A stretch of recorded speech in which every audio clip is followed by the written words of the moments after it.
I'm David Sandstrom, Vice President and Financial Advisor at Landaas Company. Dave, 2017 was an extraordinarily calm year on Wall Street, but then 2018 started and we had a return of volatility with weekly swings of 1,000 points or more on the Dow Jones Industrial Average. What are some of the lessons that you hope that investors could be reminded of as volatility returns? Beware of recency bias, Joel. It's human nature for us to get used to what's just been happening and then expect that to continue into the future.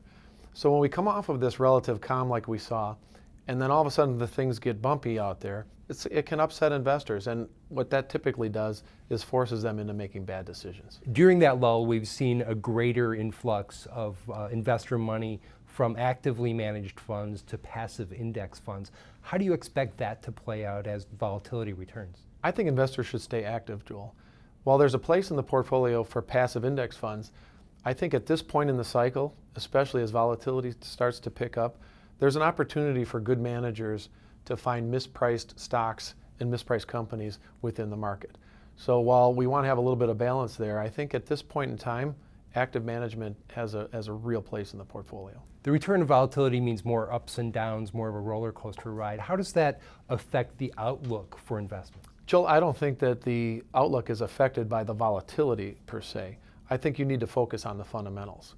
Remember that it's all about earnings and interest rates.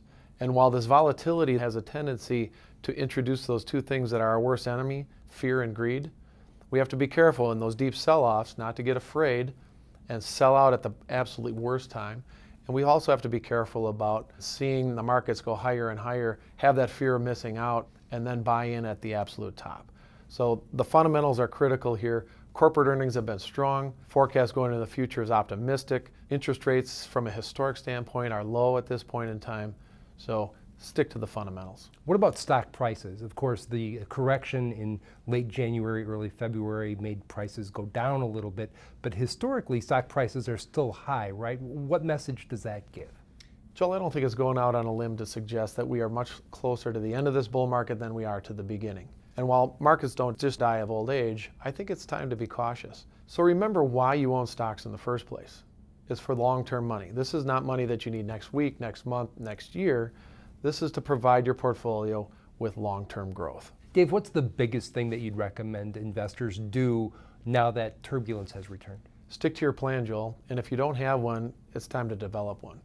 And what I mean by a plan is developing a mix of assets that's appropriate for your situation. Making sure that you have the appropriate amount of stocks, bonds, real estate, commodities in the portfolio so that it fits with your plan. And then when we go through these times of extreme volatility, look for those opportunities to rebalance to get back within your plan. That gives you the chance then to sell assets when they're expensive and purchase them when they're cheap. And by sticking to that plan and that discipline, that takes the emotion of fear and greed out of the equation.